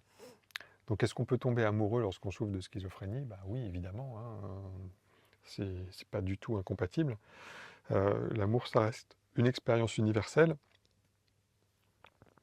mais elle peut être vécue différemment lorsqu'on est atteint de schizophrénie, justement parce qu'il peut y avoir les symptômes qui font obstacle de plein de manières différentes. Ça a été pas mal étudié, ça, notamment une étude de 2009 qui a été menée dans 27 pays différents, donc grosse étude. On interrogeait les patients atteints de schizophrénie sur leur rapport aux relations amoureuses et comment ils le vivaient et quelle idée ils s'en faisaient. Et 27% des personnes qui ont été interrogées répondaient qu'ils avaient déjà souffert de discrimination dans une relation amoureuse ou sexuelle, et que 55% d'entre eux appréhendaient, eux, d'être victimes de ce genre de discrimination. C'était déjà dit dans une étude de 2007, un peu plus restreinte, qui visait 200 patients atteints de schizophrénie, et dans laquelle 2/3 des patients déclaraient qu'ils imaginaient que les autres ne voudraient pas devenir leur partenaire s'ils savaient qu'ils avaient un tel diagnostic. Donc tout ça pour dire que, au-delà du fait que de par la maladie, les patients peuvent être stigmatisés par les autres, et ben, ils peuvent se stigmatiser eux-mêmes. Et d'ailleurs, beaucoup d'entre eux reconnaissent qu'ils doivent, lorsqu'ils acceptent le diagnostic de schizophrénie, quand on leur prononce le diagnostic, et ben c'est un tournant dans leur vie, et qu'ils doivent s'adapter à une nouvelle façon de vivre, avec des symptômes, et que du coup, vivre une relation amoureuse, ça ne devient plus une priorité. Parce que déjà, on essaie d'apprendre à fonctionner différemment en étant conscient qu'on a une pathologie et des symptômes. Oui, puis on peut vouloir protéger l'autre par amour. Ça se voit beaucoup, de repousser l'autre en disant je ne t'aime pas, alors que c'est faux. On peut mentir pour protéger l'autre. Alors, les symptômes qui peuvent interférer dans les relations amoureuses, il y a des symptômes positifs dont on parle, notamment les hallucinations intrapsychiques, les fameuses voix, et ce qu'on appelle le syndrome d'influence, c'est-à-dire ce mécanisme délirant qui fait que on va être influencé par une voix intérieure qu'on entend, qui n'est pas notre pensée, qui n'est pas perçue comme notre pensée, mais qui peut nous obliger, nous contraindre à faire certaines choses. Donc ces voix, elles peuvent dénigrer ou alors ou menacer en disant attention, celle-là tu devrais faire attention, elle n'est pas nette, ou alors si tu as des relations avec elle, je vais te faire du mal. Enfin, donc ça peut être hyper angoissant, et donc forcément ça inhibe les patients pour aller vers l'autre, parce qu'ils ont peur d'être punis par leur voix intérieure. Ou alors, à l'inverse, cette voix peut les encourager, genre tu devrais aller voir cette fille-là, elle est bien, ou alors oui, dis donc, et déclencher des relations amoureuses, enfin en tout cas un rapprochement là où il n'y a pas de raison d'en avoir, où ça devient pathologique. Donc là, c'est plutôt le contraire. Alors, dans le cas de Denis Darko, dans le film, lui, son délire, ça tourne autour donc des mondes parallèles, et il y a... en fait, Gretchen, elle est incluse dans son délire, dans le sens où voilà, ils sont amoureux, ils se rapprochent, ils font l'amour pour la première fois. Ça aussi, on n'en a pas parlé, mais bon, ça fait partie aussi de ce passage à l'âge adulte, toute cette avancée. Et puis Gretchen, elle meurt. Voilà. Mais non. Mais si, elle meurt. Elle se fait écraser par une voiture. Et Denis, lui, se dit que s'il arrive à faire fusionner des mondes parallèles, il peut ressusciter Gretchen. Donc, cette relation amoureuse qu'il a, on pourrait dire que ça entretient un peu son délire, parce que ça le pousse à faire des choses qui sont congruentes avec son délire. D'ailleurs, il ne verse pas une larme. Quand il constate qu'elle est décédée, tellement il croit, je pense, qu'il va la ressusciter. Il ne pleure pas, il la prend, il la met dans la voiture, et puis même il se met sur le toit de sa voiture, il sourit, elle est morte à l'intérieur. Enfin, c'est quand même... ça va loin. Parmi les autres symptômes positifs aussi, qui peuvent avoir une influence sur les relations amoureuses, c'est les symptômes de persécution ou la paranoïa. Où là, on est tellement méfiant des autres que forcément on ne s'en approche pas. Bon, il y a aussi les symptômes négatifs, le fameux émoussement affectif qu'on voit bien sur le visage de Denis dans le film, la perte de volonté qui fait que les personnes qui sont atteintes de schizophrénie, elles n'ont pas forcément l'énergie pour s'investir dans une relation à l'autre. Et en tout cas, ils peuvent avoir des difficultés aussi à extérioriser les émotions et puis à envoyer aussi des signaux de séduction. Parce que la séduction, c'est il y a tout ce que tu peux échanger verbalement avec l'autre, et puis il y a tout le côté non-verbal, la gestuelle, les mimiques, etc., qui envoient des signaux. Comme le pan qui fait la roue. Voilà. C'est énergivore. Et quand tu n'as pas accès ou que tu as un accès limité à cet éventail d'interaction, forcément, ça peut être aussi un obstacle pour démarrer des relations amoureuses. Alors, il faut quand même en parler, parce que ça, c'est aussi quelque chose qui revient souvent dans les consultations, c'est les effets secondaires des traitements médicamenteux. Ça peut être problématique parce que il peut arriver que les traitements médicamenteux, notamment les neuroleptiques, entraînent une prise de poids ou une diminution de libido. Et ça peut poser un problème dans le couple. Ou aussi parfois le fait de prendre des kilos, du coup on est peut-être on se dit qu'on est moins attirant et que les autres vont pas nous accepter tel qu'on est. Et parfois oui, ça peut aboutir au fait que les patients ils arrêtent de prendre leur traitement parce que ils ont ces effets secondaires là. Donc ça, c'est vraiment important d'en parler avec son médecin quand on a ce type d'effets secondaires, pour pouvoir essayer de trouver des solutions pour que justement on puisse avoir la meilleure qualité de vie possible avec son traitement médicamenteux. C'est possible, mais pour ça il faut en parler, il faut éviter de prendre des initiatives personnelles avec son traitement et de se dire c'est bon, j'arrête, j'ai des effets secondaires, ma copine j'arrive plus à faire l'amour avec et donc c'est à cause des médicaments. Voilà.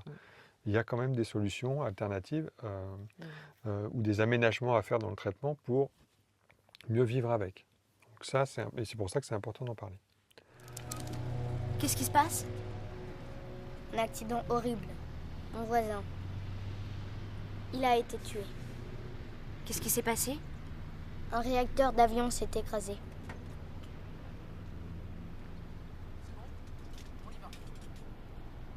Il s'appelait comment? Denis Darko. C'est drôlement moche pour sa famille. Ouais.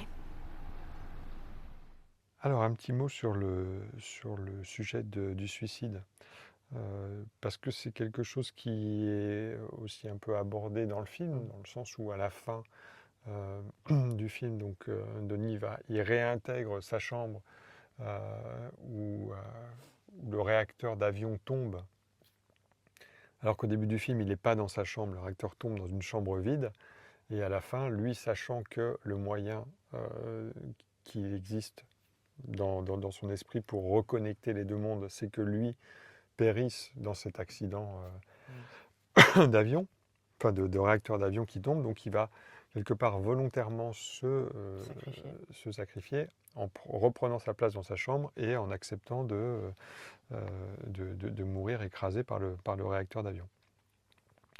Donc là, en quelque sorte, c'est un genre de suicide altruiste où, dans la logique du délire de Denis, se donner la mort, c'est en fait sauver des gens. Voilà. Mais c'est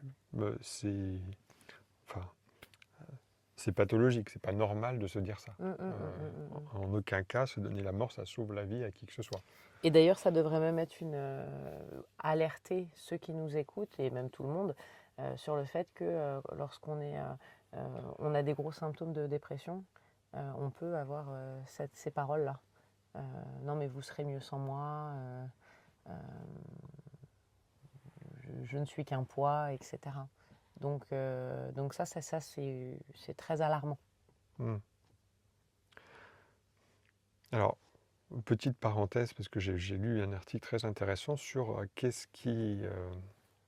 c'est un peu morbide, mais qu'est-ce qui se passe dans dans l'esprit de quelqu'un qui va commettre un suicide. D'accord. Je ne parle pas d'une tentative de suicide, là je parle des suicides qui sont réussis, malheureusement, et ça existe. Et souvent la famille ou l'entourage se culpabilise beaucoup en disant voilà, j'aurais pu éviter ça, j'aurais pu mettre en œuvre quelque chose, agir pour que ça n'arrive pas, même lorsque les personnes sont à proximité ou pas loin, etc. Et cette étude très intéressante montrait que en fait, quelqu'un qui est sur le point de commettre un acte suicidaire, il est dans une espèce de tunnel un peu dissociatif. C'est-à-dire qu'il est plus, il est déjà parti, mais il est encore là. Et c'est-à-dire que tout ce qui peut se passer autour, il est dissocié de ça. Et tu peux appeler, dire à la personne d'arrêter, etc. Elle n'écoute plus, elle n'est plus du tout là-dedans. C'est vraiment un état dissociatif de la pensée qui aboutit au passage à l'acte et à la mort. Ça, je trouve que c'est important de faire passer ce message-là, que le suicide, c'est l'aboutissement d'une pathologie, à son paroxysme. Et que dans les rares cas où ça arrive, on a beau faire ce qu'on peut, c'est pas toujours évitable. Donc voilà, ça peut arriver. Maintenant, on sait aujourd'hui mettre en place un maximum de choses pour être dans la prévention, le dépistage précoce, l'accompagnement, la prise en charge pour que ce genre de situation dramatique n'arrive pas. Mais voilà, je trouvais que étudier ce qui se passe dans le cerveau de quelqu'un qui est tellement envahi par sa maladie que ça le déconnecte complètement, c'était intéressant de porter un regard scientifique là-dessus. Oui, bien sûr. Bon bref, je reviens au cas du suicide dans la schizophrénie. Il y a plein d'études sur le sujet. Globalement, les statistiques varient, mais bon, globalement, elles sont tournent toutes à peu près autour des mêmes chiffres. C'est-à-dire que 25 à 30% des patients atteints de schizophrénie feront au moins une tentative de suicide dans leur vie. Une tentative de suicide, ça ne veut pas dire que ça aboutira à la mort. Et on a identifié des périodes plus sensibles que d'autres. Et les périodes les plus sensibles, c'est évidemment le premier épisode psychotique, l'entrée dans la maladie, le début, ou après une première hospitalisation. Et ces études montrent que les facteurs favorisants principaux du passage à l'acte suicidaire, c'est alors l'existence de symptômes dépressifs. Alors c'est pas incompatible, hein. On peut souffrir d'une maladie chronique comme la schizophrénie et avoir en plus des symptômes de dépression. Symptômes de dépression qui peuvent aussi apparaître justement au moment où on commence à prendre conscience qu'on a cette pathologie chronique, qu'il va falloir apprendre à vivre avec, que ça va être handicapant, et ça parfois ça peut être très lourd. Et ça peut déclencher des symptômes dépressifs. Parmi les autres facteurs de risque, il y a effectivement l'existence de tentatives de suicide antérieures. Voilà, si vous avez déjà fait des tentatives de suicide, ça augmente le risque de refaire des tentatives de suicide.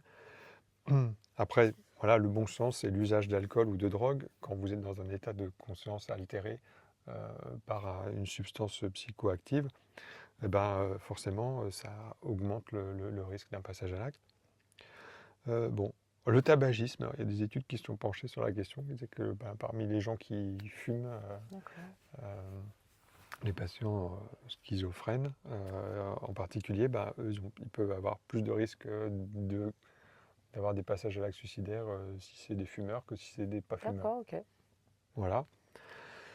Et puis les deux autres facteurs de risque principaux, c'est les antécédents de maladies mentales dans la famille. Et notamment de suicide, et puis et surtout la mauvaise observance du traitement médicamenteux, puisque si on ne se soigne pas comme il faut la maladie revient, et parmi les symptômes de la maladie, les idées suicidaires et le risque de passage à l'acte, ça va de soi. Voilà. Bon, dans le cas de Denis Darko, comme je te disais, le suicide, donc il fait partie un peu du scénario délirant. C'est vraiment je me sacrifie pour sauver les autres. Donc ça, je ne reviens pas là-dessus. Maintenant, ce qui est intéressant, c'est quelles sont les pistes de prévention possibles. Parce que, voilà, l'enjeu, il est à comment agir avant. Donc, évidemment, comme je disais, le rôle combiné du traitement médicamenteux pour réduire les symptômes et de la prise en charge psychosociale dont tu parlais tout à l'heure, ça, c'est évidemment prendre en charge globalement la pathologie et donc, de ce fait, réduire les risques. La psychoéducation du patient, de la famille, de l'entourage, la précocité, la prise en charge. Plus le diagnostic il est fait tôt, plus les patients sont pris en charge précocement, meilleur est le pronostic. Et donc, évidemment, c'est de la prévention. Et puis, le suivi régulier et les interventions intensives, ce qu'on appelle le case management. Ça se développe de plus en plus en France. Il y a des unités dédiées à ça qui font de l'accompagnement intensif pour les patients dans leurs unités. Voilà, ça peut être des équipes extérieures qui viennent prendre en charge les patients et leur procurer des soins intensifs. Ils font ça à Sainte-Anne aussi, enfin notamment. Voilà, et donc tout ça pour dire que la prévention du suicide, ça ne veut pas juste dire éviter la mort, mais ça veut dire réduire le nombre de tentatives de suicide, agir en amont sur les idéations suicidaires et globalement aussi chercher à améliorer la qualité de vie des patients. Voilà. Et de leur entourage, parce que c'est vrai qu'une tentative un suicide, j'en parle même pas, mais une tentative de suicide a aussi son impact sur le après. L'entourage vit dans la peur, le patient aussi. Mais voilà, encore une fois, le savoir les rend puissants. La pauvre Marthe. On en revient toujours à lui. Que va-t-il se passer? Franck va tuer quelqu'un. Qui va-t-il tuer? Qui est-ce qu'il va tuer, Denis? Je le vois là, maintenant! Le ciel va s'ouvrir.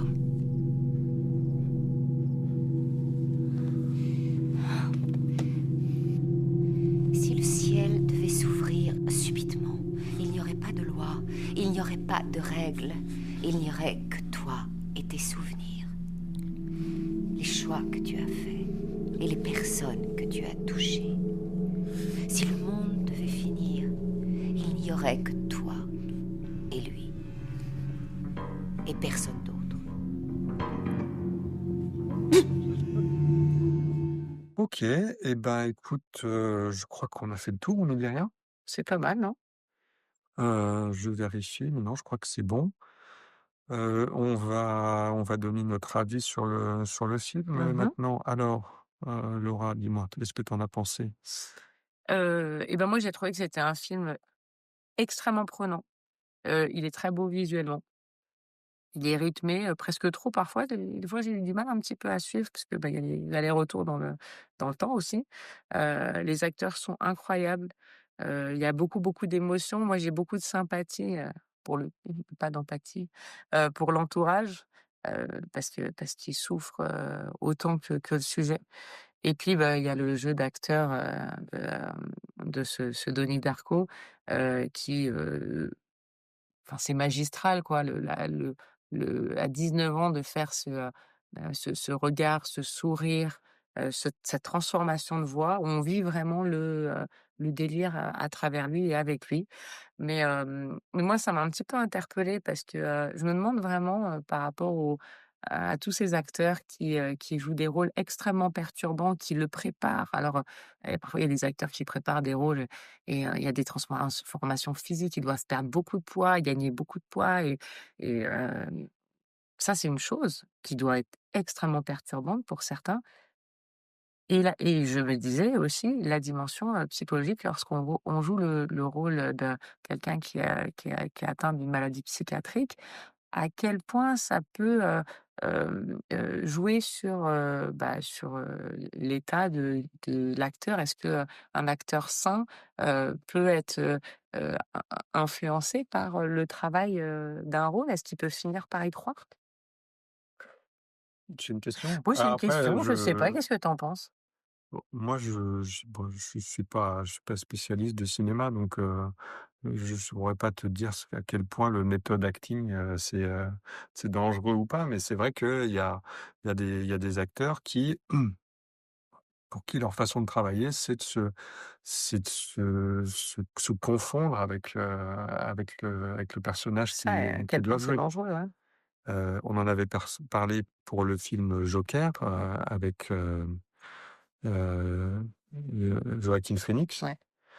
heu et bon, alors c'est vrai que jouer, c'est dangereux quand tu fais du méthode acting de jouer un personnage comme le Joker qui est, dans la bande dessinée, une incarnation du chaos, du désordre, de l'anarchie, hem donc c'est vrai que, bah, les acteurs, ça peut parfois les emmener loin. Mmh. Il a été joué aussi par, Heath Ledger.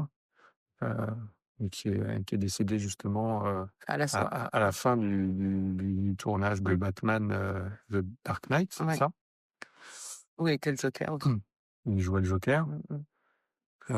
Jared Leto aussi qui a joué, qui a joué le Joker dans Suicide Squad. Bon, voilà, les gens penseront ce qu'ils veulent de l'interprétation de Jared Leto, mais apparemment, pour, ses petits copains de tournage, c'était pas la folie de D'accord, OK. de vivre, Jared Leto en mode méthode acting, du Joker, qui leur envoyait par la poste des animaux morts ou des trucs comme Ah ça. oui, quand même.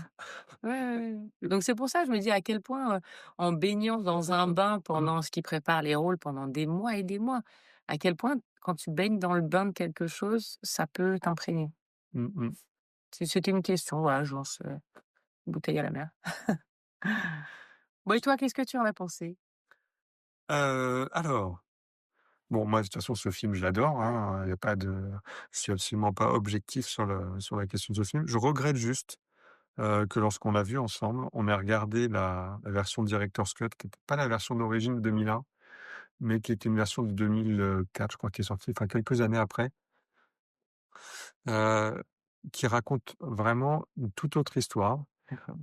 et ça m'embête parce que dans cette version-là, j'ai vraiment l'impression que Richard Kelly, il a un peu saboté son propre film, dans Ah le sens carrément? où, bah, oui, où il y avait, une profondeur et une latitude de réflexion, dans la version originale de 2001 qui te permettait aussi hem, heu, bah, de te faire ta propre idée de ce qui se passe. Est-ce que oui, c'est un film surnaturel qui parle de dimensions parallèles, Mmh. qui s'entrechoquent? Et de personnages un peu messianiques qui sauvent des univers.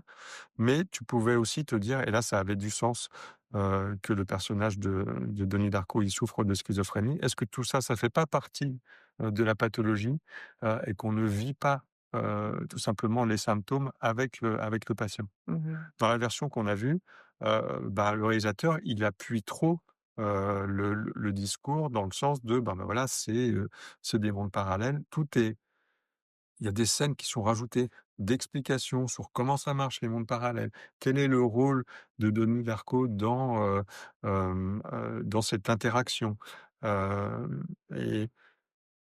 et du coup, on se demande presque, beaucoup, bah, qu'est-ce que la schizophrénie vient faire là-dedans? Mmh. Je veux dire, ça pourrait être un garçon, comme les autres, Mmh. voilà, sauf que, bah, là, il a quelque part des super pouvoirs, Mmh. et là, du coup, ça recentre, le film sur un seul propos. Ça ça laisse pas la possibilité de s'ouvrir sur autre chose, et je trouve que ça, bah, c'est beaucoup moins intéressant. Le film a moins de portée. Heu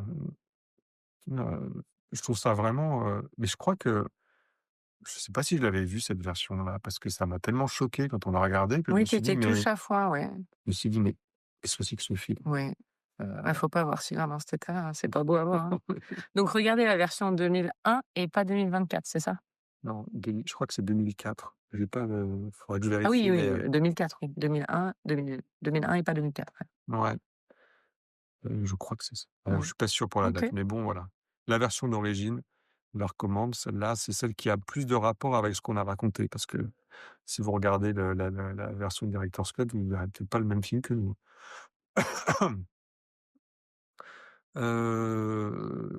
Bon voilà, sinon moi pourquoi est-ce que ce film aussi m'a plu? C'est parce qu'il est très ancré, même si c'est un film des années 2000, il est très ancré dans les années 80. Mmh. Mmh. Bon moi, les années 80, voilà, j'étais dans la fleur de l'âge, et toutes ces musiques, moi qui sont utilisées pour le film, ça me rappelle mon enfance, Duran Duran, Tears for Fears, et surtout ce qui a contribué aussi à la popularité du film, c'est cette reprise par Gary Jules de, Mad World à Mmh. la fin, Mmh. du film, qui est presque meilleure que la version originale de Tears for Fears. Bon voilà, c'est un ensemble de choses qui fait que voilà, moi je suis complètement, totalement fan, de ce film et que j'ai envie d'y voir de la psychiatrie plus que du voyage entre les dimensions ou des voyages dans le temps, voilà. Dans la version qu'on a vue, il y a beaucoup de références à ce fameux livre de cette voisine un peu folle Mmh là, mh. qui Mmh. s'appelle, Mmh. Roberta Sparrow, qui est, heu, qui qui est un peu le livre de chevet de Denis pour Mmh. Mmh. comprendre, comment, voyager dans le temps. Mmh. Mmh. Donc voilà, voilà ce que j'en ai pensé.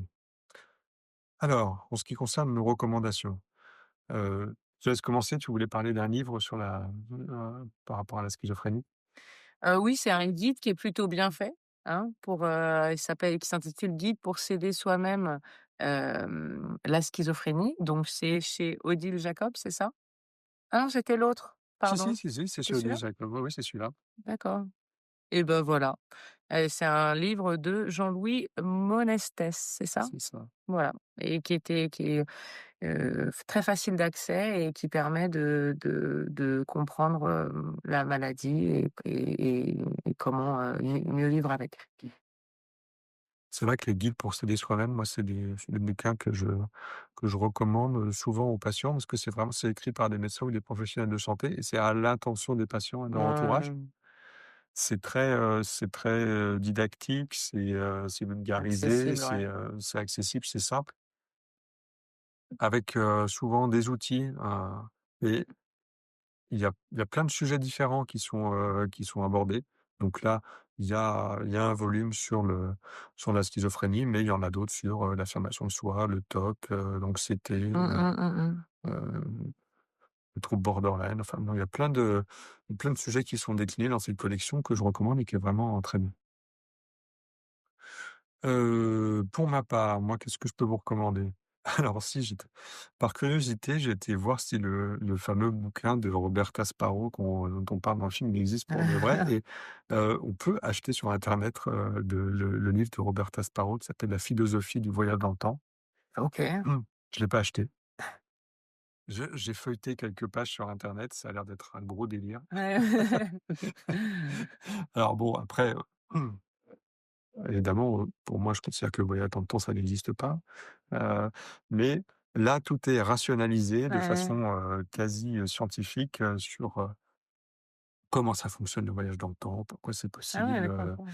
quel est, quel est le rôle du fameux vaisseau qui est l'individu qui permet de passer d'un monde à l'autre à travers le temps, machin et tout. Donc, bon, je pense que c'est anecdotique. Mais bon, ça peut être intéressant aussi sur le plan clinique de lire ce qui est écrit dans ce bouquin parce qu'on qu'il y a quand même des trucs un peu chelous. Et puis peut-être si je peux conseiller des films, parce que là j'y pensais tout à l'heure et c'est des films qu'on pourrait traiter, hein, dans le podcast ou dont j'ai déjà dû parler, mais je me lasse pas de le répéter. Heu, il y a Répulsion, un film des années 60 de Roman Polanski, D'accord. Catherine Deneuve, en noir et blanc. Heu Roman Polanski, il a traité plusieurs fois des psychoses, de la schizophrénie dans ses films. Et là, c'est vraiment un plongeon terrifiant dans ce que c'est un épisode psychotique aigu, ou en tout cas une rechute de schizophrénie chez une patiente qui était à peu près bien équilibrée et puis qui vit avec sa sœur, qui s'occupe d'elle, qui fait plein de choses pour elle. Sa sœur, elle part en week-end avec son amoureux, elle la laisse toute seule dans l'appartement. Et là, tu as toute la symptomatologie qui a refait surface de façon hyper violente. Et donc, OK. elle revit ça pendant toute la durée d'absence de sa sœur. C'est à la fois très, je pense, assez réaliste et assez effrayant. Donc peut-être on en parlera un jour. Si vous avez l'occasion et que vous voulez découvrir ce film, allez-y, c'est vraiment un super film. Voilà, après des films qui traitent de la schizophrénie, il y en a plein d'autres, mais celui-là, je voulais quand même appuyer dessus. Voilà, ça y est, on est arrivé au bout. On a terminé. J'espère que ça vous a plu. Je vous rappelle que vous pouvez retrouver ma séance de psy donc, principalement sur Instagram et Facebook, plus que sur les autres réseaux sociaux, je ne suis pas actif ni tout. Bien sûr, vous pouvez écouter le podcast sur les différentes plateformes, Deezer, Spotify, Apple Podcast, entre autres. Et puis, si vous voulez voir nos tronches sur YouTube, eh ben, vous nous verrez aussi confortablement installés dans nos petits fauteuils de cinéma pour parler, en allant sur la chaîne YouTube de la séance de psy. C'est d'ailleurs la chaîne YouTube le meilleur endroit si vous voulez laisser un commentaire ou poser des questions ou faire des recommandations sur des films dont vous voulez entendre parler. Je vous invite à le faire en commentaire des vidéos YouTube. Et puis comme ça permet de donner un peu de visibilité au podcast. Alors, et, de- et puis au sujet même. Parce que finalement, moi, j'en parle beaucoup avec certains de mes patients. Et je pense que ce qu'on dit, ça mériterait quand même enfin, ça pourrait intéresser plein d'autres gens. Bien sûr. Et comme moi, je suis pas du tout vraiment à fond dans les réseaux sociaux et faire de la pub et tout, et demander aux gens de liker, bidule, machin. Et ben, je me contente du bouche à oreille. Et si ça peut me permettre aux gens d'avoir un éclairage différent sur la psychiatrie à travers le cinéma, et ben, ça serait bien de le faire partager. Voilà, et ben, on va s'arrêter là. On va se retrouver, j'espère, dans pas trop longtemps pour un prochain épisode. Je ne sais pas quand encore, je ne sais pas sur quoi non plus. Mais d'ici là, on vous souhaite plein de belles séances de cinéma. Salut Laura, salut à tous. À bientôt. Tears are filling up their glasses. No expression, no expression. Hide my head, I wanna drown my sorrow. No tomorrow, no tomorrow. And I find it kinda funny, I find it kinda sad. The dreams in which I'm dying are the best I've ever had. I find it hard to tell you, I find it hard to take. When people run in circles, it's a very, very mad